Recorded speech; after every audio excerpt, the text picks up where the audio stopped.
ਦ Benipal show ਦੇਖਣ ਵਾਲੇ ਸਮੁੱਚੇ ਦਰਸ਼ਕਾਂ ਨੂੰ ਦਵਿੰਦਰ ਸਿੰਘ ਬੈਨੀਪਾਲ ਵੱਲੋਂ ਪਿਆਰ ਅਤੇ ਸਤਿਕਾਰ ਸਹਿਤ ਸਤਿ ਸ਼੍ਰੀ ਅਕਾਲ। ਅੱਜ ਦੇ ਇਸ ਪ੍ਰੋਗਰਾਮ ਵਿੱਚ ਤੁਹਾਡਾ ਸਭਨਾਂ ਦਾ ਹਾਰਦਿਕ ਸਵਾਗਤ। ਦੋਸਤੋ, ਆਓ ਅੱਜ ਦੇ ਪ੍ਰੋਗਰਾਮ ਦੇ ਵਿੱਚ ਜਿਹੜੀਆਂ ਖਬਰਾਂ ਨੂੰ ਆਧਾਰ ਬਣਾ ਕੇ ਗੱਲਬਾਤ ਕਰਨੀ ਹੈ, ਸਭ ਤੋਂ ਪਹਿਲਾਂ ਸੰਖੇਪ ਦੇ ਵਿੱਚ ਉਹ ਜਾਣਕਾਰੀਆਂ ਤੁਹਾਡੇ ਨਾਲ ਸਾਂਝੀਆਂ ਕਰੀਏ। ਦੁਨੀਆ ਦੀ ਸਭ ਤੋਂ ਤਾਕਤਵਰ ਬੱਚੀ ਦੀ ਉਮਰ ਸਿਰਫ 7 ਵਰੇ। ਲਾਹੌਰ ਕਿਲੇ ਵਿੱਚ ਲੱਗਾ ਮਹਾਰਾਜਾ ਰਣਜੀਤ ਸਿੰਘ ਦਾ ਬੁੱਤ ਕਿਸੇ ਨੇ ਤੋੜਿਆ। ਸਰੀ ਗੋਲੀ ਕਾਂਡ ਵਿੱਚ ਪੁਲਿਸ ਨੇ ਜਨਤਾ ਤੋਂ ਕੀਤੀ ਸਹਿਯੋਗ ਦੀ ਮੰਗ। ਕੇਂਦਰ ਅਤੇ ਪੱਛਮੀ ਬੰਗਾਲ ਦੀ ਸਰਕਾਰ ਵਿੱਚ ਖੜਕੀ। ਗੱਲਬਾਤ ਲਈ ਤਿਆਰ ਪਰ ਕਾਨੂੰਨ ਰੱਦ ਕਰਨ ਦੀ ਮੰਗ ਬਰਕਰਾਰ, ਕਿਸਾਨ ਆਗੂਆਂ ਦਾ ਕਹਿਣਾ। ਕਿਸਾਨ ਮਜ਼ਦੂਰ ਸੰਘਰਸ਼ ਕਮੇਟੀ ਦੇ ਵੱਡੇ ਕਾਫਲੇ ਨੇ ਸ਼੍ਰੀ ਅਕਾਲ ਤਖਤ ਸਾਹਿਬ ਤੇ ਅਰਦਾਸ ਕਰਕੇ ਦਿੱਲੀ ਵੱਲ ਕੀਤਾ ਕੂਚ। ਖੁਫੀਆ ਏਜੰਸੀਆਂ ਨੇ ਕਿਸਾਨ ਅੰਦੋਲਨ ਦੀ ਭੇਜੀ ਸਰਕਾਰ ਨੂੰ ਰਿਪੋਰਟ। ਕਿਸਾਨ ਅੰਦੋਲਨ ਦਾ ਹਿੱਸਾ ਬਣੇ ਇੱਕ ਮੁਨੀਮ ਦੀ ਦਿੱਲੀ ਵਿੱਚ ਮੌਤ ਅਤੇ ਪੰਜਾਬ ਵਿੱਚ ਕੋਵਿਡ ਦੇ ਨਿਯਮਾਂ ਦੇ ਨਵੇਂ ਦਿਸ਼ਾ ਨਿਰਦੇਸ਼ ਜਾਰੀ। ਦੋਸਤੋ, ਖਬਰਾਂ ਬਹੁਤ ਨੇ, ਕੋਸ਼ਿਸ਼ ਕਰਾਂਗਾ ਕਿ ਸਮੇਂ ਦੇ ਵਿੱਚ ਇਹਨਾਂ ਨੂੰ ਸਮੇਟਦਿਆਂ ਅਤੇ ਗੱਲਬਾਤ ਵੀ ਤਫਸੀਲ ਦੇ ਨਾਲ ਕਰਾਂ। ਅੱਜ ਦੀਆਂ ਖਬਰਾਂ ਤਫਸੀਲ ਦੇ ਨਾਲ ਤੁਹਾਡੇ ਰੂਬਰੂ ਕਰਨ ਤੋਂ ਪਹਿਲਾਂ ਤੁਹਾਨੂੰ ਰੋਜ਼ਾਨਾ ਦੀ ਤਰ੍ਹਾਂ ਬੇਨਤੀ ਹੈ ਕਿ ਜੇਕਰ ਹਾਲੇ ਤੱਕ ਤੁਸੀਂ ਆਪਣੇ ਇਸ ਚੈਨਲ ਨੂੰ ਸਬਸਕ੍ਰਾਈਬ ਨਹੀਂ ਕੀਤਾ, ਕਿਰਪਾ ਕਰਕੇ ਸਬਸਕ੍ਰਾਈਬ ਕਰਕੇ ਨੋਟੀਫਿਕੇਸ਼ਨ ਵਾਲੀ ਘੰਟੀ ਜ਼ਰੂਰ ਨੱਪ ਲੈਣੀ ਤਾਂ ਕਿ ਆਪਣੀ ਇਹ ਰੋਜ਼ਾਨਾ ਦੀ ਮੁਲਾਕਾਤ ਬਰਕਰਾਰ ਰਹੇ। ਤੇ ਆਓ ਦੋਸਤੋ, ਹੁਣ ਖਬਰਾਂ ਤੁਹਾਡੇ ਨਾਲ ਸਾਂਝੀਆਂ ਕਰੀਏ। ਪਰ ਇਸ ਤੋਂ ਪਹਿਲਾਂ ਅੱਜ ਇੱਕ ਪ੍ਰੋਗਰਾਮ ਡਾਕਟਰ ਹਰਸ਼ਿੰਦਰ ਕੌਰ ਦੇ ਨਾਲ ਕੀਤਾ ਗਿਆ ਸੀ।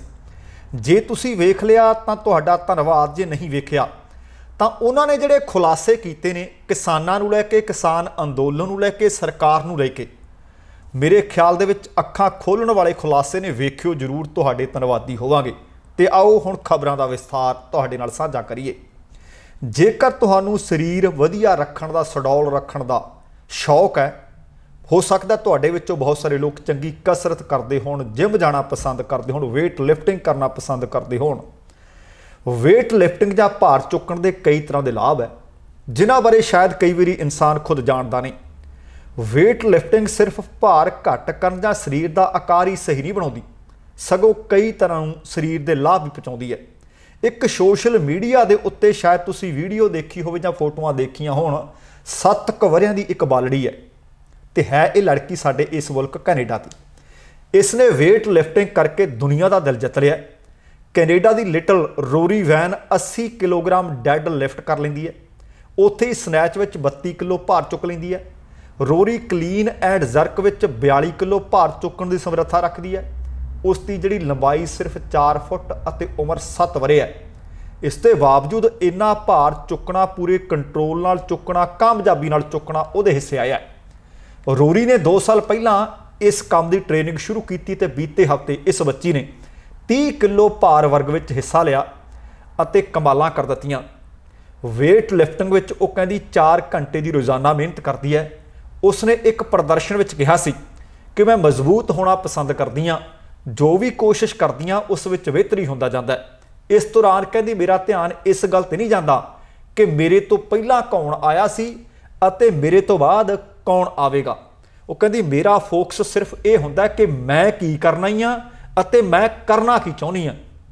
ਦੇਖੋ, 7 ਵਰ੍ਹਿਆਂ ਦੀ ਬਾਲੜੀ ਦੇ ਆਹ ਸ਼ਬਦ ਕਿ ਮੇਰੇ ਤੋਂ ਪਹਿਲਾਂ ਕੌਣ ਆਉਣਾ ਤੇ ਮੇਰੇ ਤੋਂ ਬਾਅਦ 'ਚ ਕਿਹਨੇ ਆਉਣਾ, ਇਸ ਗੱਲ ਦਾ ਮੈਂ ਕਦੇ ਖਿਆਲ ਨਹੀਂ ਕਰਦੀ। ਸਿਰਫ ਇਸ ਗੱਲ ਤੇ ਧਿਆਨ ਕੇਂਦਰਿਤ ਕਰਦੀ ਹਾਂ ਕਿ ਮੈਂ ਕੀ ਕਰਨਾ ਹੀ ਹਾਂ ਤੇ ਕਰਨਾ ਕੀ ਚਾਹੁੰਦੀ ਹਾਂ। ਸੋ ਦੁਨੀਆ ਭਰ ਦੇ ਵਿੱਚ ਇਸ 7 ਵਰ੍ਹਿਆਂ ਦੀ ਬਾਲੜੀ ਦੀ ਬੱਲੇ ਬੱਲੇ ਹੈ। ਕਹਿਣ ਦਾ ਭਾਵ ਜੇ ਜਾਨ ਹੈ ਫਿਰ ਜਹਾਨ ਹੈ। ਇਸ ਕਰਕੇ ਅੱਜ ਦੀਆਂ ਖਬਰਾਂ ਦੀ ਮੈਂ ਸ਼ੁਰੂਆਤ ਇਸ ਇੱਕ ਪੋਜ਼ਿਟਿਵ ਨੋਟ ਤੋਂ ਕੀਤੀ ਹੈ। ਸੋ ਅਗਲੀ ਖਬਰ ਇੱਕ ਮੰਦਭਾਗੀ ਜੀ ਖਬਰ ਹੈ। ਲਾਹੌਰ ਦੇ ਕਿਲੇ ਦੇ ਵਿੱਚ ਸ਼ੇਰੇ ਪੰਜਾਬ ਮਹਾਰਾਜਾ ਰਣਜੀਤ ਸਿੰਘ ਦਾ ਬੁੱਤ ਲੱਗਿਆ ਹੋਇਆ ਹੈ। ਪਾਕਿਸਤਾਨ ਦੇ ਵਿੱਚ ਲਾਹੌਰ ਸ਼ਹਿਰ ਕਦੇ ਜਿੱਥੇ ਘੋੜੇ ਦੀਆਂ ਟਾਪਾਂ ਸਾਡੇ ਸਿੱਖ ਰਾਜ ਦੀਆਂ ਗੂੰਜਿਆ ਕਰਦੀਆਂ ਸਨ, ਲਾਹੌਰ ਸ਼ਹਿਰ ਦੇ ਵਿੱਚ ਸਥਿਤ ਹੈ ਸ਼ਾਹੀ ਕਿਲਾ। ਉਹਦੇ ਵਿੱਚ ਸ਼ੇਰੇ ਪੰਜਾਬ ਮਹਾਰਾਜਾ ਰਣਜੀਤ ਸਿੰਘ ਦਾ 9 ਫੁੱਟ ਉੱਚਾ ਕੱਦ ਬੁੱਤ ਲੱਗਿਆ ਹੋਇਆ। ਬਹੁਤ ਵਧੀਆ ਸ਼ਾਨਦਾਰ ਇੱਕ ਬੁੱਤ ਲਗਾਇਆ ਹੋਇਆ ਤੇ ਜਾਣਕਾਰੀ ਮਿਲ ਰਹੀ ਹੈ ਕਿ ਕੁਝ ਅਣਪਛਾਤੇ ਨੌਜਵਾਨਾਂ ਨੇ ਅੱਜ ਇਸ ਨੂੰ ਤੋੜਿਆ। ਮਿਲੀ ਸੂਚਨਾ ਦੇ ਅਨੁਸਾਰ ਨੌਜਵਾਨ ਨੇ ਕੁਝ ਕੱਟੜਪੰਥੀਆਂ ਦੇ ਭਾਸ਼ਣਾਂ ਤੋਂ ਪ੍ਰਭਾਵਿਤ ਹੋ ਕੇ ਇਸ ਬੁੱਤ ਦੀ ਤੋੜ ਭੰਨ ਕੀਤੀ ਹੈ। ਸ਼ੇਰੇ ਪੰਜਾਬ ਮਹਾਰਾਜਾ ਰਣਜੀਤ ਸਿੰਘ ਦਾ ਦੇਹਾਂਤ 1839 ਚ ਹੋਇਆ ਸੀ। ਇਹ ਬੁੱਤ ਉਹਨਾਂ ਦੀ 180ਵੀਂ ਬਰਸੀ ਦੇ ਮੌਕੇ ਤੇ ਲਾਇਆ ਗਿਆ ਸੀ। ਇਸ ਬੁੱਤ 'ਚ ਮਹਾਰਾਜਾ ਰਣਜੀਤ ਸਿੰਘ ਨੂੰ ਤਲਵਾਰ ਫੜ ਕੇ ਘੋੜੇ ਤੇ ਬੈਠਿਆਂ ਦਿਖਾਇਆ ਕਿ ਜਿਸ ਤਰ੍ਹਾਂ ਅਕਸਰ ਮਹਾਰਾਜਾ ਰਣਜੀਤ ਸਿੰਘ ਨਜ਼ਰ ਆਇਆ ਕਰਦੇ ਸਨ। ਇਸ ਘਟਨਾ ਤੋਂ ਬਾਅਦ ਉੱਥੋਂ ਦੀ ਪੁਲਿਸ ਨੇ ਜ਼ਹੀਰ ਨਾਂ ਦੇ ਇੱਕ ਨੌਜਵਾਨ ਨੂੰ ਅਤੇ ਉਸਦੇ ਕੁਝ ਸਾਥੀਆਂ ਨੂੰ ਗ੍ਰਿਫਤਾਰ ਕੀਤਾ, ਜੋ ਕਿ ਲਾਹੌਰ ਸ਼ਹਿਰ ਦੇ ਹਰਬੰਸਪੁਰਾ ਦੇ ਰਹਿਣ ਵਾਲੇ ਦੱਸੇ ਗਏ ਹੈ। ਦੱਸਣਾ ਬਣਦਾ ਕਿ ਮਹਾਰਾਜਾ ਰਣਜੀਤ ਸਿੰਘ ਦਾ ਇਹ ਬੁੱਤ ਜੂਨ 2019 ਦੇ ਵਿੱਚ ਲਾਹੌਰ ਕਿਲੇ ਦੇ ਵਿੱਚ ਸਥਾਪਿਤ ਕੀਤਾ ਗਿਆ ਸੀ ਅਤੇ ਇਸ ਨੂੰ ਫਕੀਰਖਾਨਾ ਅਜਾਇਬ ਘਰ ਦੀ ਸਹਾਇਤਾ ਦੇ ਨਾਲ ਇੱਕ ਉੱਥੋਂ ਦੇ ਸਥਾਨਕ ਕਲਾਕਾਰ ਨੇ ਸਹਿਯੋਗ ਨਾਲ ਸਥਾਪਿਤ ਕੀਤਾ ਗਿਆ ਸੀ। ਇਸ ਦੀ ਸਥਾਪਨਾ ਦੇ 2 ਮਹੀਨਿਆਂ ਬਾਅਦ ਹੀ ਅਗਸਤ 2019 ਵਿੱਚ ਕੁਝ ਸ਼ਰਾਰਤੀ ਅਨਸਰ, ਜਿਨ੍ਹਾਂ ਦਾ ਨਾਮ ਅਦਨਾਨ ਮੁਗਲ ਅਤੇ ਅਸਦ ਸੀ, ਉਹਨਾਂ ਨੇ ਵੀ ਇਸ ਬੁੱਤ ਨੂੰ ਨੁਕਸਾਨ ਪਹੁੰਚਾਇਆ ਸੀ ਤੇ ਇਹਨਾਂ ਨੌਜਵਾਨਾਂ ਨੇ ਭਾਰਤ ਸਰਕਾਰ ਦੇ ਵੱਲੋਂ ਜੰਮੂ ਕਸ਼ਮੀਰ ਦੇ ਵਿੱਚ ਧਾਰਾ 370 ਖਤਮ ਕਰਨ ਦੇ ਕਾਰਨ ਅਤੇ ਉਹਨੂੰ ਕੇਂਦਰ ਸ਼ਾਸਿਤ ਪ੍ਰਦੇਸ਼ ਦੇ ਵਿੱਚ ਵੰਡਣ ਤੋਂ ਨਾਰਾਜ਼ ਹੋ ਕੇ ਇਸ ਕਾਰਵਾਈ ਨੂੰ ਅੰਜਾਮ ਦਿੱਤਾ ਸੀ। ਸੋ ਹੁਣ ਦੁਬਾਰਾ ਫਿਰ ਇੱਕ ਵਾਰ ਸ਼ੇਰੇ ਪੰਜਾਬ ਮਹਾਰਾਜਾ ਰਣਜੀਤ ਸਿੰਘ ਦੇ ਬੁੱਤ ਦੀ ਭੰਨ ਤੋੜ ਕੀਤੀ ਗਈ ਹੈ। ਸੋ ਆਪਣੇ ਆਪ ਦੇ ਇਹ ਘਟਨਾ ਨਿੰਦਣਯੋਗ ਹੈ। ਅਗਲੀ ਖਬਰ ਸਾਡੇ ਇੱਥੋਂ ਦੇ ਸ਼ਹਿਰ ਸਰੀ ਦੀ ਹੈ। ਸਰੀ ਦੀ ਪੁਲਿਸ ਜਨਤਾ ਤੋਂ ਸਹਿਯੋਗ ਦੀ ਮੰਗ ਕਰ ਰਹੀ ਹੈ ਅਤੇ ਸਰੀ ਪੁਲਿਸ ਦਾ ਦੱਸਦਾ ਹੈ ਸੰਗੀਨ ਜੁਰਮਾਂ ਦੇ ਨਾਲ ਜਿਹੜਾ ਡੀਲ ਕਰਦਾ ਉਸ ਨੂੰ ਇੰਟੀਗ੍ਰੇਟਡ ਹੋਮਿਸਾਈਡ ਇਨਵੈਸਟੀਗੇਸ਼ਨ ਟੀਮ ਭਾਵ ਆਈਹਿੱਟ ਵੀ ਕਹਿ ਦਿੰਦੇ ਨੇ। ਆਈਹਿੱਟ ਨੇ ਲੋਕਾਂ ਤੋਂ ਮਦਦ ਦੀ ਅਪੀਲ ਕੀਤੀ ਹੈ, ਜਿਸ ਨਾਲ ਗੋਲੀਬਾਰੀ ਦੀ ਘਟਨਾ ਦੇ ਵਿੱਚ 29 ਵਰ੍ਹਿਆਂ ਦੀ ਮੌਤ ਹੋ ਗਈ ਸੀ। ਉਸ ਮਾਮਲੇ ਦੇ ਵਿੱਚ ਪੁਲਿਸ ਮਦਦ ਮੰਗ ਰਹੀ ਹੈ। ਲਗਭਗ ਹਫ਼ਤਾ ਕੁ ਪਹਿਲਾਂ ਸਰੀ ਵਿੱਚ ਇਹ ਕਤਲ ਹੋਇਆ ਸੀ ਅਤੇ 75 ਏ ਐਵਨਿਊ ਦੇ ਕੋਲ ਇਹ ਵਾਰਦਾਤ ਹੋਈ ਸੀ। ਪੀੜਤ ਔਰਤ ਦੀ ਪਹਿਚਾਣ ਲੀਜ਼ਾ ਐਲੀ ਬੇਨਸ ਵਜੋਂ ਕੀਤੀ ਗਈ ਸੀ। ਔਰਤ ਨੂੰ ਉਸ ਦੀ ਗੱਡੀ ਦੇ ਵਿੱਚ ਗੋਲੀਆਂ ਲੱਗਣ ਕਾਰਨ ਜ਼ਖਮੀ ਪਾਇਆ ਗਿਆ ਸੀ ਤੇ ਬਾਅਦ ਦੇ ਵਿੱਚ ਉਸਨੇ ਦਮ ਤੋੜ ਦਿੱਤਾ ਸੀ। ਪੁਲਿਸ ਦਾ ਕਹਿਣਾ ਹੈ ਕਿ ਇਹ ਘਟਨਾ ਕਿਸੇ ਡਰੱਗ ਸੰਬੰਧੀ ਜਾਂ ਗੈਂਗ ਹਿੰਸਾ ਦਾ ਮਾਮਲਾ ਤਾਂ ਨਹੀਂ ਜਾਪ ਰਹੀ, ਪਰ ਫਿਰ ਵੀ ਪੁਲਿਸ ਸਾਰਜੈਂਟ ਦਾ ਕਹਿਣਾ ਹੈ ਕਿ ਪੁਲਿਸ ਵੱਲੋਂ ਇੱਕ ਮਜ਼ਬੂਤ ਕੇਸ ਬਣਾਇਆ ਜਾ ਰਿਹਾ ਹੈ। ਪਰ ਉਹਨਾਂ ਕਿਹਾ ਕਿ ਕੁਝ ਲੋਕਾਂ ਕੋਲ ਔਰਤ ਦੇ ਨਾਲ ਜੁੜੀਆਂ ਗਤੀਵਿਧੀਆਂ ਦੀ ਹੋ ਸਕਦਾ ਜਾਣਕਾਰੀ ਹੋਵੇ, ਹੋ ਸਕਦਾ ਉਹ ਇਸ ਘਟਨਾ ਦੇ ਬਾਰੇ ਕੋਈ ਜਾਣਕਾਰੀ ਰੱਖਦੇ ਹੋਣ ਜਾਂ ਉਹਨਾਂ ਨੇ ਇਸ ਘਟਨਾ ਵਾਪਰਦੀ ਨੂੰ ਦੇਖਿਆ ਤੱਕਿਆ ਹੋਵੇ। ਇਸ ਕਰਕੇ ਪੁਲਿਸ ਚਾਹੁੰਦੀ ਹੈ ਕਿ ਜਨਤਾ ਸਾਹਮਣੇ ਆਵੇ, ਉਹਨਾਂ ਨੂੰ ਸਹਿਯੋਗ ਕਰੇ ਤਾਂ ਕਿ ਇਸ ਮਾਮਲੇ ਨੂੰ ਸੁਲਝਾਉਣ ਦੇ ਵਿੱਚ ਮਦਦ ਹੋ ਸਕੇ। ਅਗਲੀ ਖਬਰ ਹੈ ਕਿ ਕੇਂਦਰ ਸਰਕਾਰ ਅਤੇ ਪੱਛਮੀ ਬੰਗਾਲ ਸਰਕਾਰ ਦੀ ਆਪਸ ਦੇ ਵਿੱਚ ਖੜਕ ਗਈ ਹੈ।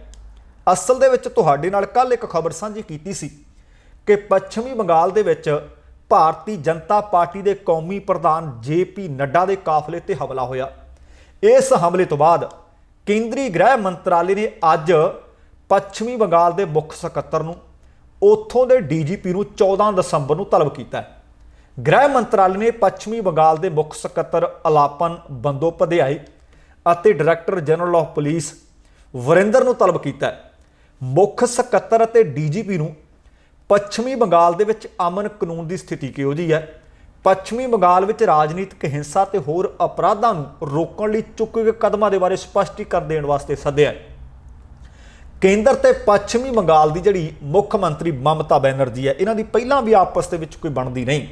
ਆ ਕਿਸਾਨ ਅੰਦੋਲਨ ਦੀ ਵੀ ਮਮਤਾ ਬੈਨਰਜੀ ਖੁੱਲ੍ਹ ਮਖੁੱਲੀ ਸਪੋਰਟ ਕਰ ਰਹੇ ਹੈ ਤੇ ਦੂਸਰੇ ਪਾਸੇ ਪਹਿਲਾਂ ਵੀ ਬਹੁਤ ਸਾਰੇ ਇਸ ਤਰ੍ਹਾਂ ਦੇ ਮੁੱਦੇ ਹੁੰਦੇ ਰਹੇ ਹੈ ਜਿੱਥੇ ਕੇਂਦਰ ਅਤੇ ਪੱਛਮੀ ਬੰਗਾਲ ਦੀ ਸਰਕਾਰ ਦਾ ਅੰਕੜਾ 36 ਦਾ ਰਿਹਾ ਤੇ ਹੁਣ ਇਸ ਮਸਲੇ ਨੂੰ ਲੈ ਕੇ ਵੀ ਦੋਵਾਂ ਦੇ ਵਿਚਕਾਰ ਖੜਕ ਗਈ ਹੈ। ਹੁਣ ਇਸ ਕਾਫਲੇ ਦੇ ਉੱਤੇ JP ਨੱਡਾ ਦੇ ਤੇ ਹਮਲੇ ਤੋਂ ਬਾਅਦ ਤੁਹਾਡੇ ਨਾਲ ਜਾਣਕਾਰੀ ਸਾਂਝੀ ਕਰ ਰਹੇ ਸੀ ਕਿ ਗ੍ਰਹਿ ਮੰਤਰਾਲੇ ਨੇ ਮੁੱਖ ਸਕੱਤਰ ਤੇ DGP ਨੂੰ 14 ਦਸੰਬਰ ਨੂੰ ਤਲਬ ਕਰ ਲਿਆ, ਪਰ ਪੱਛਮੀ ਬੰਗਾਲ ਦੀ ਸਰਕਾਰ ਨੇ 2 ਟੁਕ ਜਵਾਬ ਦੇ ਦਿੱਤਾ ਕੇਂਦਰ ਸਰਕਾਰ ਨੂੰ, ਗ੍ਰਹਿ ਮੰਤਰਾਲੇ ਨੂੰ, ਕਿ ਸਾਡੇ ਇਹ ਦੋਵੇਂ ਅਧਿਕਾਰੀ ਦਿੱਲੀ ਨਹੀਂ ਆਉਣਗੇ। ਹੁਣ ਵੇਖਦੇ ਹਾਂ ਕਿ ਇੱਕ ਪਾਸੇ ਗ੍ਰਹਿ ਮੰਤਰਾਲਾ ਹੈ, ਦੂਸਰੇ ਪਾਸੇ ਪੱਛਮੀ ਬੰਗਾਲ ਦੀ ਸਰਕਾਰ ਮਮਤਾ ਬੈਨਰਜੀ ਦੀ ਸਰਕਾਰ ਹੈ ਕਿ ਇਸ ਮਾਮਲੇ ਨੂੰ ਆਪਸ ਦੇ ਵਿੱਚੋਂ ਕਿਵੇਂ ਸੁਲਝਾਉਂਦੇ ਆ। ਪਰ ਇਸ ਵਕਤ ਆਮੋ ਸਾਹਮਣੇ ਹੈ। ਅਗਲੀ ਗੱਲਬਾਤ ਜਿਹੜੇ ਖੇਤੀਬਾੜੀ ਕਾਨੂੰਨ ਨੇ ਉਹਨਾਂ ਨੂੰ ਲੈ ਕੇ ਹੈ। ਤਿੰਨੇ ਖੇਤੀ ਕਾਨੂੰਨ ਰੱਦ ਕਰਵਾਉਣ ਲਈ ਆਰ-ਪਾਰ ਦੀ ਲੜਾਈ ਲੜਨ ਲਈ ਦਿੱਲੀ ਧਰਨੇ ਤੇ ਬੈਠੀਆਂ ਨੇ ਪੰਜਾਬ ਦੀਆਂ ਕਿਸਾਨ ਯੂਨੀਅਨਾਂ। ਉਹਨਾਂ ਦੇ ਆਗੂਆਂ ਨੇ ਅੱਜ ਗੱਲਬਾਤ ਲਈ ਕੇਂਦਰੀ ਮੰਤਰੀਆਂ ਵੱਲੋਂ ਉਹਨਾਂ ਨੂੰ ਫੋਨ ਕੀਤਾ ਗਿਆ ਤੇ ਪੰਜਾਬ ਦੇ ਕਿਸਾਨ ਆਗੂਆਂ ਨੇ ਕੇਂਦਰੀ ਮੰਤਰੀਆਂ ਨੂੰ ਸਾਫ਼ ਆਖ ਦਿੱਤਾ ਕਿ ਉਹ ਗੱਲਬਾਤ ਵਾਸਤੇ ਮੀਟਿੰਗ ਵਾਸਤੇ ਤਿਆਰ ਨੇ, ਤੋਂ ਪਿੱਛੇ ਨਹੀਂ ਹਟਦੇ। ਪਰ ਉਹ ਆਪਣੀ ਮੰਗ ਤੇ ਅੱਜ ਵੀ ਕਾਇਮ ਨੇ ਕਿ ਪਹਿਲਾਂ ਇਹ ਕਾਨੂੰਨ ਰੱਦ ਕੀਤੇ ਜਾਣ। ਇਹਦੇ ਬਾਰੇ ਹਾਮੀ ਭਰੋ, ਗੱਲਬਾਤ ਵੀ ਕਰਾਂਗੇ, ਮੀਟਿੰਗ ਕਰਨ ਵਾਸਤੇ ਵੀ ਤਿਆਰ ਹੈ। ਤੇ ਸੂਤਰ ਦੱਸਦੇ ਹੈ ਕਿ ਅੱਜ ਕੇਂਦਰੀ ਮੰਤਰੀਆਂ ਦੇ ਵੱਲੋਂ ਕਿਸਾਨ ਆਗੂਆਂ ਨੂੰ ਫੋਨ ਕਰਕੇ ਮੀਟਿੰਗ 'ਚ ਆਉਣ ਬਾਰੇ ਪੁੱਛਿਆ ਗਿਆ ਕਿ ਉਹ ਮੀਟਿੰਗ ਦੇ ਵਿੱਚ ਆਉਣ ਨੂੰ ਤਿਆਰ ਹੈ। ਇਹਦੇ ਜਵਾਬ ਦੇ ਵਿੱਚ ਫਿਰ ਕਿਸਾਨ ਆਗੂਆਂ ਨੇ ਕਿਹਾ ਕਿ ਉਹ ਗੱਲਬਾਤ ਤੋਂ ਪਿੱਛੇ ਨਹੀਂ ਹਟਦੇ, ਮੀਟਿੰਗ ਤੋਂ ਪਿੱਛੇ ਨਹੀਂ ਹਟਦੇ, ਪਰ ਕਾਨੂੰਨ ਰੱਦ ਕਰਨ ਦੀ ਆਪਣੀ ਮੰਗ ਤੇ ਉਹ ਕਾਇਮ ਨੇ। ਤੇ ਅੱਜ ਕਿਸਾਨ ਆਗੂ ਨੇ ਆਪਣੀ ਵੀ ਇੱਕ ਮੀਟਿੰਗ ਕੀਤੀ ਤੇ ਕੱਲ ਨੂੰ ਭਾਰਤ ਭਰ ਦੇ ਵਿੱਚ ਟੋਲ ਪਲਾਜ਼ਿਆਂ ਤੇ ਦਿੱਤੇ ਜਾਣ ਵਾਲੇ ਧਰਨਿਆਂ ਦੀ ਰਣਨੀਤੀ ਉਲੀਕੀ। ਸੂਤਰ ਇਹ ਵੀ ਦੱਸ ਦਿਆ ਕਿ ਕਿਸਾਨ ਆਗੂ ਨੇ ਆਗਰਾ ਜੈਪੁਰ ਹਾਈਵੇ ਜਾਮ ਕਰਨ, ਟੋਲ ਪਲਾਜ਼ਿਆਂ ਤੇ 14 ਦਸੰਬਰ ਨੂੰ ਫਿਰ ਡਿਪਟੀ ਕਮਿਸ਼ਨਰਾਂ ਦੇ ਦਫ਼ਤਰਾਂ ਅੱਗੇ ਧਰਨੇ ਨੂੰ ਲੈ ਕੇ ਅੱਜ ਵਿਉਂਤਬੰਦੀ ਕੀਤੀ ਹੈ। ਮੀਟਿੰਗ ਦੇ ਵਿੱਚ ਸਾਂਝੇ ਕਿਸਾਨ ਮੋਰਚੇ ਦੇ ਆਗੂ ਵੀ ਸ਼ਾਮਲ ਹੋਏ। ਪੰਜਾਬ ਦੇ ਕਿਸਾਨ ਆਗੂਆਂ ਦਾ ਕਹਿਣਾ ਸੀ ਕਿ ਪੰਜਾਬ 'ਚ ਪਹਿਲਾਂ ਹੀ ਸੰਘਰਸ਼ ਸਿਖਰ ਤੇ ਹੈ, ਬਾਕੀ ਸੂਬਿਆਂ 'ਚ ਟੋਲ ਪਲਾਜ਼ੇ ਬੰਦ ਕਰਨ ਲਈ ਸਬੰਧਤ ਸੂਬਿਆਂ ਦੇ ਆਗੂਆਂ ਨੂੰ ਅਗਵਾਈ ਕਰਨੀ ਚਾਹੀਦੀ ਹੈ। ਤੇ ਉਧਰ ਕਿਸਾਨ ਯੂਨੀਅਨ ਏਕਤਾ ਉਗਰਾਹਾਂ ਦੇ ਪ੍ਰਧਾਨ ਜੋਗਿੰਦਰ ਸਿੰਘ ਉਗਰਾਹਾਂ ਦਾ ਵੀ ਕਹਿਣਾ ਹੈ ਕਿ ਉਹ ਬੀਤੇ ਲੰਬੇ ਸਮੇਂ ਤੋਂ ਮਨੁੱਖੀ ਅਧਿਕਾਰਾਂ ਅਤੇ ਕਿਸਾਨਾਂ ਦੀਆਂ ਮੰਗਾਂ ਤੇ ਲੜਾਈ ਲੜ ਰਹੇ ਹੈ ਅਤੇ ਕਾਨੂੰਨ ਰੱਦ ਹੋਣ ਤੱਕ ਉਹ ਸੰਘਰਸ਼ ਜਿਉਂ ਦਾ ਤਿਉਂ ਜਾਰੀ ਰੱਖਣਗੇ। ਕਹਿਣ ਦਾ ਭਾਵ, ਇੱਕ ਪਾਸੇ ਜਦੋਂ ਕੇਂਦਰ ਸਰਕਾਰ ਦੇ ਮੰਤਰੀਆਂ ਦੇ ਵੱਲੋਂ ਕਿਸਾਨ ਆਗੂਆਂ ਨੂੰ ਫੋਨ ਕਰਕੇ ਮੀਟਿੰਗ ਬਾਰੇ ਪੁੱਛਿਆ ਗਿਆ, ਗੱਲਬਾਤ ਬਾਰੇ ਪੁੱਛਿਆ ਗਿਆ, ਤਾਂ ਗੱਲਬਾਤ ਦੀ ਹਾਮੀ ਵੀ ਭਰੀ ਹੈ ਅਤੇ ਨਾਲ ਇਹ ਵੀ ਆਖਿਆ ਕਿ ਅਸੀਂ ਓਨੀ ਦੇਰ ਤੱਕ ਗੱਲਬਾਤ ਨਹੀਂ ਕਰਾਂਗੇ ਜਿੰਨੀ ਦੇਰ ਤੱਕ ਤੁਸੀਂ ਇਹ ਨਹੀਂ ਕਹਿੰਦੇ ਕਿ ਕਾਨੂੰਨ ਰੱਦ ਕੀਤੇ ਜਾਣਗੇ। ਤੇ ਦੂਸਰੇ ਪਾਸਿਓਂ ਪੰਜਾਬ ਦੇ ਵਿੱਚੋਂ ਖਬਰ ਮਿਲ ਰਹੀ ਹੈ ਕਿ ਸ਼੍ਰੀ ਅਕਾਲ ਤਖਤ ਸਾਹਿਬ ਤੇ ਅਰਦਾਸ ਕੀਤੀ ਹੈ। ਇਹਨਾਂ ਤਿੰਨੇ ਖੇਤੀ ਕਾਨੂੰਨਾਂ ਦੇ ਖਿਲਾਫ ਕਿਸਾਨ ਅੰਦੋਲਨ ਦੇ ਵਿੱਚ ਸ਼ਾਮਲ ਹੋਣ ਤੋਂ ਪਹਿਲਾਂ ਕਿਸਾਨ ਮਜ਼ਦੂਰ ਸੰਘਰਸ਼ ਕਮੇਟੀ ਨੇ ਉਹਨਾਂ ਦਾ ਵੱਡਾ ਕਾਫਲਾ ਅੱਜ ਤੜਕੇ ਸ਼੍ਰੀ ਅਕਾਲ ਤਖਤ ਸਾਹਿਬ ਤੇ ਅਰਦਾਸ ਕਰਕੇ ਦਿੱਲੀ ਲਈ ਰਵਾਨਾ ਹੋਇਆ। ਪਹਿਲਾਂ ਹਰਿਮੰਦਰ ਸਾਹਿਬ ਮੱਥਾ ਟੇਕਿਆ, ਫਿਰ ਅਕਾਲ ਤਖਤ ਸਾਹਿਬ ਜਾ ਕੇ ਉਹਨਾਂ ਨੇ ਅਰਦਾਸ ਕੀਤੀ। ਇਸ ਕਮੇਟੀ ਦੇ ਜਨਰਲ ਸਕੱਤਰ ਨੇ ਸਰਵਣ ਸਿੰਘ ਪੰਧੇਰ, ਉਹਨਾਂ ਨੇ ਦੱਸਿਆ ਕਿ ਕਿਸਾਨਾਂ ਦਾ ਇਹ ਕਾਫਲਾ ਟਰੈਕਟਰ ਟਰਾਲੀਆਂ ਅਤੇ ਟਰੱਕਾਂ ਦੇ ਵਿੱਚ ਗੋਲਡਨ ਗੇਟ ਤੋਂ ਰਵਾਨਾ ਹੋਇਆ। ਘੱਟੋ ਘੱਟ 1500 ਟਰੈਕਟਰ ਦੱਸੇ ਜਾ ਰਹੇ ਨੇ। ਉਹਨਾਂ ਦੇ ਦੱਸਣ ਮੁਤਾਬਕ ਇਸ ਕਾਫਲੇ ਦੇ ਵਿੱਚ ਲਗਭਗ 50,000 ਕਿਸਾਨ ਨੇ ਜਿਹੜੇ ਇੱਕ ਜਥੇ ਦੇ ਰੂਪ ਦੇ ਵਿੱਚ ਦਿੱਲੀ ਵੱਲ ਰਵਾਨਾ ਹੋਇਆ। ਹੁਣ ਤੁਸੀਂ ਦੇਖੋ ਕਿ ਇੰਨੀ ਵੱਡੀ ਗਿਣਤੀ ਦੇ ਵਿੱਚ ਕੂਚ ਕਰਨਾ, ਉਹ ਕਹਿੰਦੇ ਕੱਲ ਨੂੰ ਇਹ ਕਾਫਲਾ ਦਿੱਲੀ ਪਹੁੰਚੇਗਾ। ਉਹਨਾਂ ਦੀ ਜਥੇਬੰਦੀ ਦੇ ਨਾਲ ਸੰਬੰਧਿਤ ਕਿਸਾਨ ਪਹਿਲਾਂ ਵੀ ਦਿੱਲੀ ਨੇੜੇ ਕੁੰਡਲੀ ਬਾਰਡਰ ਤੇ ਪਹੁੰਚੇ ਹੋਏ ਆ ਤੇ ਕਿਸਾਨ ਮਜ਼ਦੂਰ ਸੰਘਰਸ਼ ਕਮੇਟੀ ਦੇ ਵੱਲੋਂ ਬੀਤੇ ਲੰਬੇ ਸਮੇਂ ਤੋਂ ਜੰਡਿਆਲਾ ਦੇ ਨੇੜੇ ਰੇਲ ਪਟੜੀਆਂ ਤੇ ਲਗਾਤਾਰ ਧਰਨੇ ਲਾਏ ਹੋਏ ਹੈ। ਤੇ ਅੱਜ 50,000 ਦਾ ਇਕੱਠ ਇਹਨਾਂ ਇਲਾਕਿਆਂ ਦੇ ਵਿੱਚੋਂ ਜਾਣਾ ਆਪਣੇ ਆਪ ਦੇ ਵਿੱਚ ਉਸ ਮੋਰਚੇ ਨੂੰ ਹੋਰ ਮਜ਼ਬੂਤੀ ਬਖਸ਼ੇਗਾ। ਇਹ ਸਿਰਫ ਇਹੀ ਨਹੀਂ, ਹੋਰਨਾਂ ਸੂਬਿਆਂ ਤੋਂ ਵੀ, ਹਰਿਆਣੇ ਤੋਂ ਵੀ ਤੇ ਪੰਜਾਬ ਦੇ ਹੋਰਨਾਂ ਹਿੱਸਿਆਂ ਤੋਂ ਵੀ ਖਬਰਾਂ ਨੇ ਕਿ ਲਗਾਤਾਰ ਕਿਸਾਨ ਦਿੱਲੀ ਵੱਲ ਜਾ ਰਹੇ ਨੇ। ਤੇ ਇੱਧਰ ਖਬਰ ਮਿਲ ਰਹੀ ਹੈ ਕਿ ਖੁਫੀਆ ਏਜੰਸੀਆਂ ਕਾਫੀ ਸਰਗਰਮ ਹੋਈਆਂ ਨੇ। ਖੁਫੀਆ ਏਜੰਸੀਆਂ ਨੇ ਇੱਕ ਕੇਂਦਰ ਸਰਕਾਰ ਨੂੰ ਰਿਪੋਰਟ ਭੇਜੀ ਹੈ। ਪੰਜਾਬ ਦੇ ਵਿੱਚ ਲਗਭਗ 2.25 ਮਹੀਨਿਆਂ ਤੋਂ ਬਾਅਦ ਹੁਣ ਸੰਘਰਸ਼ ਦਿੱਲੀ ਦੀ ਹਿੱਕ ਤੇ ਹੈ। ਦਿੱਲੀ ਦੀ ਫਿਰਨੀ ਤੇ 16ਵੇਂ ਦਿਨ ਦੇ ਵਿੱਚ ਇਹ ਸੰਘਰਸ਼ ਜਾਰੀ। ਇਸ ਵਿੱਚ ਟਿਕਰੀ ਬਾਰਡਰ ਤੇ ਦੇਸ਼ ਧਰੋਹ ਦੇ ਦੋਸ਼ ਦੇ ਵਿੱਚ ਗ੍ਰਿਫਤਾਰ ਸਰਜੀਲ ਇਮਾਮ, ਉਮਰ ਖਾਲਦ ਸਮੇਤ ਕਈ ਦੋਸ਼ੀਆਂ ਦੇ ਪੋਸਟਰ ਨਜ਼ਰ ਆਏ ਹੈ ਅਤੇ ਉਹਨਾਂ ਦੀ ਰਿਹਾਈ ਦੀ ਮੰਗ ਕੀਤੀ ਜਾ ਰਹੀ ਹੈ। ਇਹਨਾਂ ਪੋਸਟਰਾਂ ਦੇ ਵਿੱਚ ਜਿਹੜੀਆਂ ਤਸਵੀਰਾਂ ਵਾਇਰਲ ਹੋਈਆਂ ਨੇ, ਕੇਂਦਰ ਸਰਕਾਰ ਨੇ ਇੱਕ ਪਾਸੇ ਜਿੱਥੇ ਇਸ ਦੀ ਖੁੱਲ੍ਹੇ ਤੌਰ ਤੇ ਵਿਰੋਧਤਾ ਕੀਤੀ ਹੈ, ਉੱਥੇ ਹੀ ਦੂਜੇ ਪਾਸੇ ਇਸ ਨੂੰ ਲੈ ਕੇ ਖੁਫੀਆ ਏਜੰਸੀਆਂ ਵੀ ਕਾਫੀ ਚੌਕਸ ਹੋ ਗਈਆਂ ਨੇ। ਖੁਫੀਆ ਸੂਤਰਾਂ ਦੇ ਮੁਤਾਬਕ ਕਿਸਾਨ ਅੰਦੋਲਨ ਦੇ ਨਾਲ ਜੁੜੀ ਇੱਕ ਰਿਪੋਰਟ ਕੇਂਦਰ ਸਰਕਾਰ ਨੂੰ ਏਜੰਸੀਆਂ ਵੱਲੋਂ ਭੇਜੀ ਗਈ ਹੈ।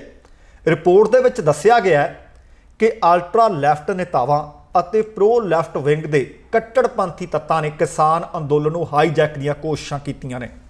ਜਾਣਕਾਰੀ ਮੁਤਾਬਕ ਇਸ ਗੱਲ ਦੇ ਭਰੋਸੇਯੋਗ ਜਿਹੜੇ ਖੁਫੀਆ ਇਨਪੁਟ ਉਹ ਇਹ ਹੈ ਕਿ ਇਹ ਤੱਤ ਕਿਸਾਨਾਂ ਨੂੰ ਹਿੰਸਾ, ਸਾੜ ਫੂਕ ਅਤੇ ਜਿਹੜੀ ਜਨਤਕ ਪ੍ਰਾਪਰਟੀਆਂ ਨੂੰ ਨੁਕਸਾਨ ਪਹੁੰਚਾਉਣ ਲਈ ਉਕਸਾਉਣ ਦੀਆਂ ਯੋਜਨਾਵਾਂ ਬਣਾ ਰਹੇ ਨੇ। ਇਸ ਮੁੱਦੇ ਨਾਲ ਜਾਂ ਇਸ ਵਜ੍ਹਾ ਨਾਲ ਇਸ ਮੁੱਦੇ ਤੇ ਪ੍ਰਤੀਕਿਰਿਆ ਦਿੰਦੇ ਹੋਏ ਕੇਂਦਰੀ ਕਾਨੂੰਨ ਮੰਤਰੀ ਰਵੀ ਸ਼ੰਕਰ ਪ੍ਰਸਾਦ ਨੇ ਕਿਹਾ ਕਿ ਇਸ ਗੱਲ ਦੇ ਪ੍ਰਮਾਣ ਨੇ ਕਿ ਟੁਕੜੇ ਗੈਰ ਕਿਸਾਨ ਗੈਂਗ ਨੇ, ਜਿਹੜੇ ਟੁਕੜੇ ਛੋਟੇ ਜਿਹੜੇ ਗੈਂਗ ਨੇ, वो किसान अंदोलन को ओवरटेक करने ਦੀਆਂ कोशिशों ਦੇ ਵਿੱਚ ਲੱਗੇ ਹੋਏ ਨੇ। ਉਹ ਕਹਿੰਦੇ ਇਹ ਇੱਕ ਬਹੁਤ ਭਿਆਨਕ ਤੇ ਮਾਰੂ ਤਰੀਕਾ ਹੈ। ਕੇਂਦਰੀ ਮੰਤਰੀ ਨੇ ਇਹ ਵੀ ਕਿਹਾ ਕਿ ਸ਼ਾਇਦ ਇਹਨਾਂ ਲੋਕਾਂ ਦੀ ਵਜ੍ਹਾ ਨਾਲ ਹੀ ਗੱਲਬਾਤ ਫੇਲ ਹੋਈ ਹੈ। ਇਹ ਲੋਕ ਭਾਰਤ ਦੀ ਪ੍ਰਭੂਸੱਤਾ ਵਾਸਤੇ ਨੁਕਸਾਨਦਾਇਕ ਨੇ। ਹੁਣ ਟਿਕਰੀ ਬਾਰਡਰ ਤੇ ਕੱਲ ਸ਼ਾਰਜੀਲ ਇਵਾਮ, ਗੌਤਮ ਨਵਲਖਾ ਅਤੇ ਉਮਰ ਖਾਲਾ ਦੇ ਪੋਸਟਰ ਨਜ਼ਰ ਆਏ ਤੇ ਜਿਨ੍ਹਾਂ ਦੇ ਉੱਤੇ ਕੇਂਦਰੀ ਖੇਤੀਬਾੜੀ ਮੰਤਰੀ ਨਰਿੰਦਰ ਤੋਮਰ ਨੇ ਵੀ ਕਿਹਾ ਕਿ MSP AMPC ਕਿਸਾਨਾਂ ਦਾ ਮੁੱਦਾ ਹੋ ਸਕਦਾ ਹੈ, पर इस तरह के पोस्टर तो इस तरह के मुद्दे नूं चुकण का की मतलब। उन्होंने कहा कि मुद्दे तो भटकाउण लई अजिहा कीता जा रहा है, पर यह खबर केंद्र दीआं एजेंसियां दे रही ते आ प्रतिक्रिया जिहड़ी मैं तुहाडे नाल साझी कीती है केंद्री मंत्रियों की है। पर दूसरे पासे किसान आगूआं दा कहना है कि हो सकदा सानूं एजेंसियां अपने टीचे तो भटकाउण की कोशिश कर रही होण। हो सकता कुछ गर्म ख्याली, कुछ कट्टड़पंथी इस तरह ਦੀਆਂ ਕੁਝੀਆਂ ਚਾਲਾਂ ਚੱਲ ਰਹੇ ਹੋਣ, पर साडा इन्हां पोस्टरां दे नाल इस तरह ਦੀਆਂ कार्रवाइयां दे नाल कोई लैण देण नहीं।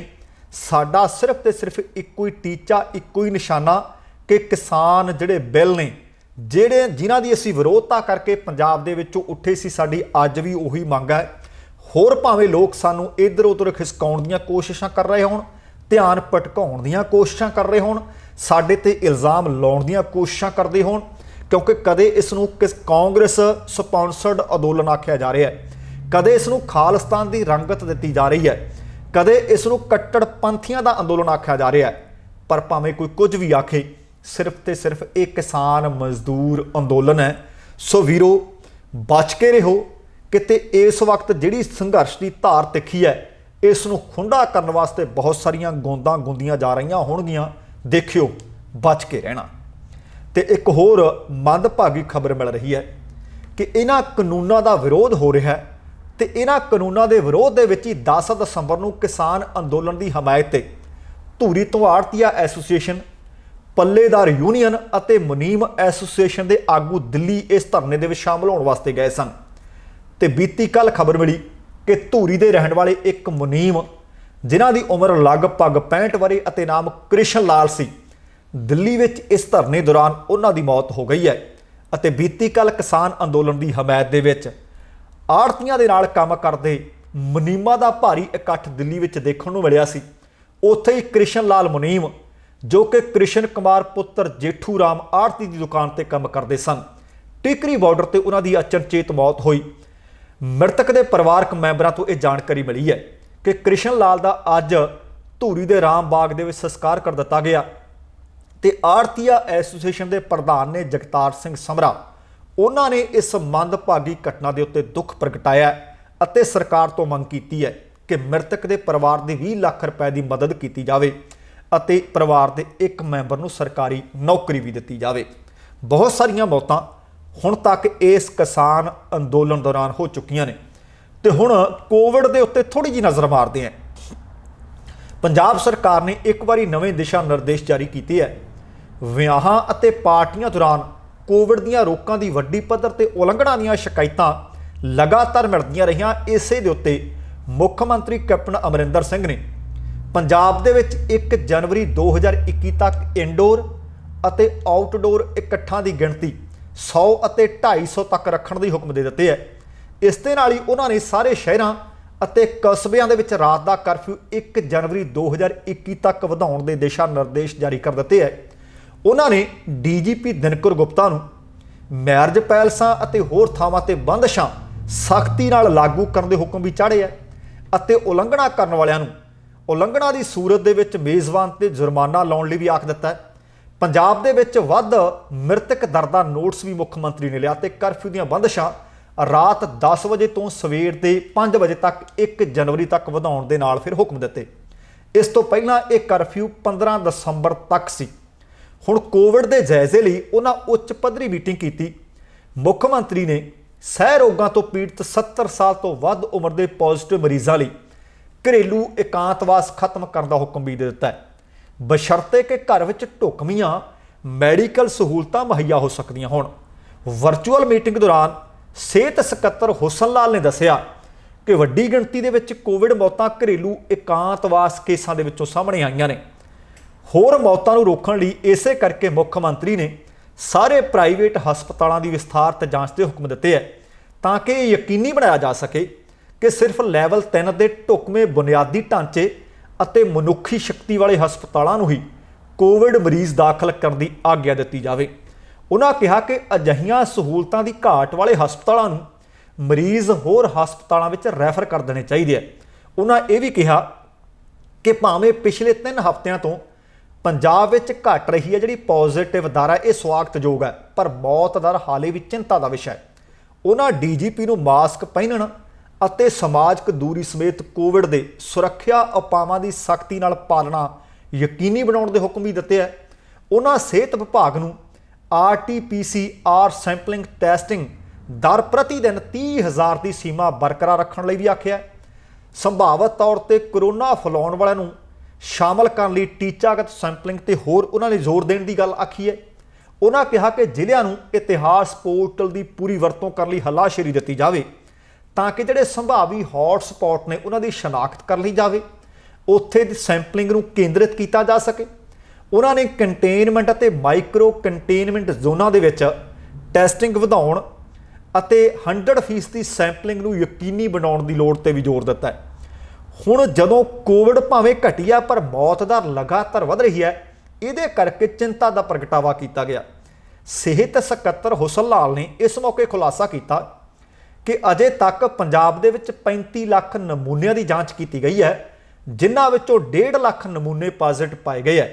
हालांकि पंजाब दे विच उन्होंने दस्सिया कि जिहड़ी दूसरी लहर है वो मठी है, पर उन्होंने ये भी दस्सिया कि सेहत विभाग किसी भी स्थिति नाल नजिठण वास्ते तैयार है। उन्होंने इस पक्ष नूं भी गौर नाल दस्सिया कि मौतां की गिणती पहिलां नालों घटी है, पर हाले भी सानूं ये सावधानियां वरतदे रहण की जरूरत है। दोस्तों, ये सन अज दीआं कुछ एक खबरां। उम्मीद कर रहे हैं कि तुहानूं चंगियां लगियां होणगियां। जे सचमुच चंगियां लगियां ने लाइक भी कर दिओ, शेयर भी कर दिओ अते चैनल नूं सबसक्राइब करन दी किरपालता भी करिओ। तुहाडे धन्नवादी होवांगे। ते हुण जाण तो पहिलां कहांगा, जिंदगी जिंदादली दा नाम है। दविंदर सिंह बैनीपाल नूं आग्या दिओ। सत श्री अकाल, तेरा भराखा।